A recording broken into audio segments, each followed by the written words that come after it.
के दिन रात टेंशन ना रहता। अरे का करी, टेंशन तो बहुत है, लेकिन इतना पढ़ावे लिखावे में इतना पैसा लग जाता। हम तो सोचते हैं कि जुग जमाना देख के चली कि कैसे जुग जमाना बा। चला ठीक है, हम तो सोचते बानी जो कर दिया शादी कर देती तो सही हो जाए।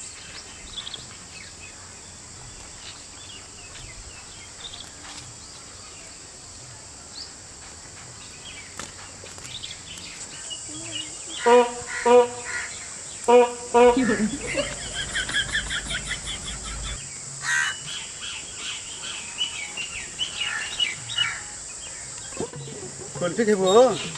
पैसा तो ना हो। अरे फ्री में खाइला। फ्री का? गंगा भर के फ्री में खिया था कि खाली मई के हो? अरे बस तोरे खातिर हो। तो इतने प्रेम से पूछा था तो खिया दा। चल का 1 मिनट खिया देती।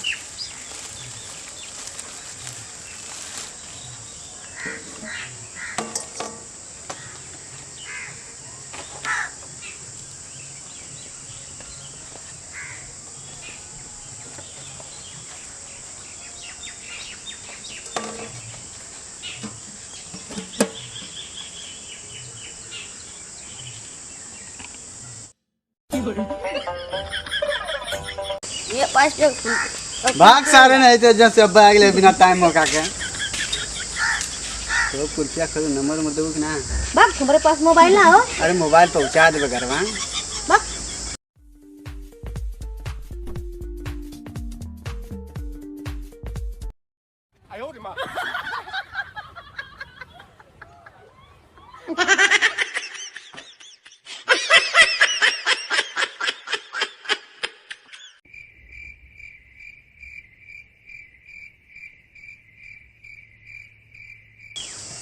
सरवा ने तो स्कूलवा छुट्टी हो गल, अभी आई ना, बड़ा लेट हो गल। इहा सबले आवे रात भर सवा जागल जागल परेशान हुई नहीं, सबे जल्दी चल जाए सवेरे। सवा नहीं तो आफत हो गल, अभी आई ना, लोग तो हो ना कहाँ है।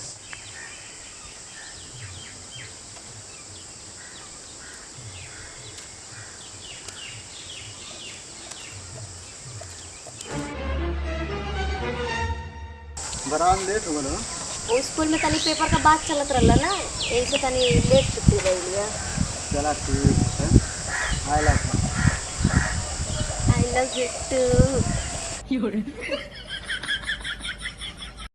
बताए घूम के आवत है, आपके तन को चिंता ना बा। हम घूम के आवत हई। हाँ का कह के आवत? अरे जब गोरू चवन के लहना डाल के आवत थी तो हम मोती खटिया थोड़ी तोरा थी बैठ के। खाए के खाली बा घूमत हवे, एगो लड़की कपार पर चढ़े जे तन को चिंता बा। तो का करियो के पढ़ाई लिखाई बोली खाइबो करवा कर शादी बियाह ना करे के है। अरे शादी ब्याह तो करही के हमहू के चिंता है शादी का ब्याह करे चिंता? चिंता रहता खाए के भगवान इतना गर्मी तनी कइले बढ़िया बा। दे ले लेवा, एको पैसा कमाइले का थोना कि सयान लड़की भइल तनी ओके अथवा करी। अरे ठीक है, तोही के चिंता ना, हमहू के चिंता है तो लड़की के चिंता शादी रहते कइले तू का। घूमता, चली तनी हमहू का लगी पाता उता लगाए का जना की घरे तब ना तो हम लोग के बस खाली बैठ के बतियावे के बा। लगा था कि हमार मम्मी पापा दूसर लड़का खोजत हन, लगा था कि हमारा आप शादी कई दिन है, लेकिन हम ना करब। हम जैसे प्यार करेला हम वही से अपन शादी करब, चाहे लोग कितनो लड़का ढूंढ ले।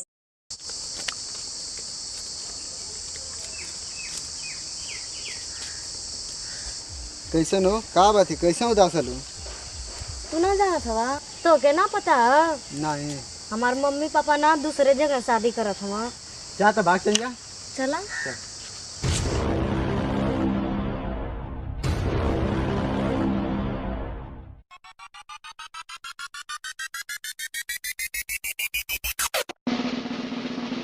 करे दया आउ मत रोज आइसक्रीम बेचत सरवा तो माल फंसा लेला मन को रोज के देखते रह गई जा। ठीक है, बहुत परेशानी वाली बात है ना। और लेके जाके ले चल गल। ठीक है। कैसी हुई मन का जुगाड़ अब कैसी हुई? चला दुबई कमाएं जा। अरे भैया हम ना जाए।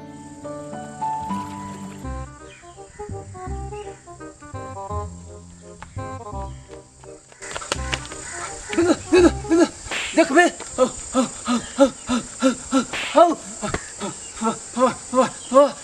फलाने का लड़किया भाग गई जा होइगा होई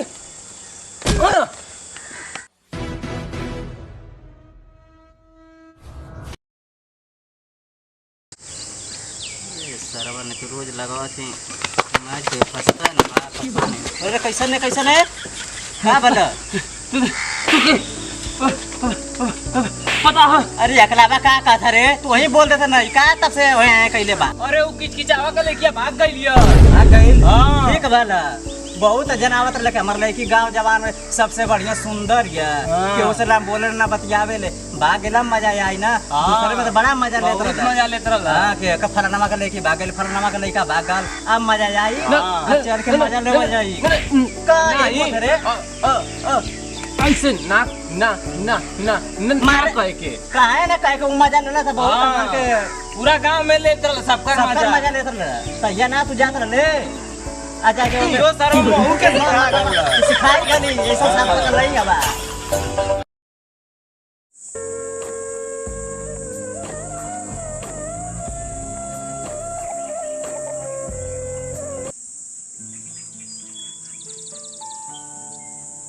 हम बहुत गलत काम कर देनी हमके ओकरे बाद में फंस के हम बहुत गलत कदम उठा ले आई माई बाप के हिसाब से शादी ब्याह बोलो तो ऐसे दिन ना देखे के पड़ल वो हमके ना कमा खिया पैला कुछ ना कर पैला कैसे घरे अब मुँह दिखाई जाए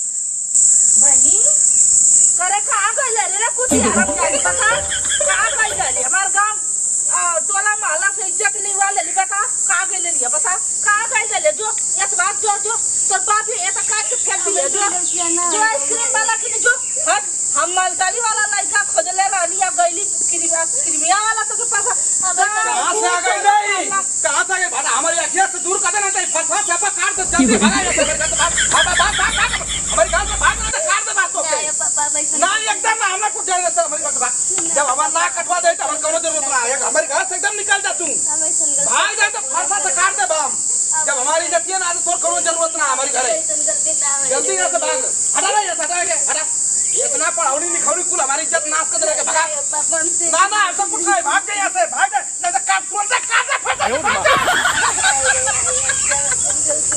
भगा रे भगा हमार जब इज्जत है भगा भगा चल तू भाग जो घर में चल हटा यहां से छोड़ दे यहां से भगा जल्दी हटा यहां से वही घर से भगा के महाराज चल यहां से चल तू चल तू जो घर में जो ना ना ना हमारी इज्जत जब खराब हो गई तो तोहार रहला से कोनो जरूरत ना आ जा तू अपनी जगह जनक संगे आला लोहे के संगे भाग नहीं तो काट दे फट से भाग जा यहां से भाग जा अरे ना हम कुछ ना जाए लगा भाग जा यहां से जा जा जहां जो ना के संगे भागल लो तोरे संगे भाग जा जा आवे के ना हमारी यहां हमारे दरवाजे ये मत अरे हमसे गलती ना यहां से भाग जा हम कहा थई हमारी इज्जत पूरा खराब हो गल ठीक है ना इज्जत के हमारी नाश दे आलू तू तो के पढ़ा लिखा के तनी बढ़ियार कहनी लेकिन तू तनको ना सोचलू हमारी घर से भाग जा अब जनते से गलती कब नहीं नहीं भाग जा हमारी घर से एकदम रही के ना कब कोई गलती जा यहाँ से भाग जा जा नहीं हमारे घर ना रह के जा भाग जा भाग जो जनक संगे आले ले जो संगे तो भाग चल जो यहाँ से भाग जो हमारी द्वार लौकिया मत तू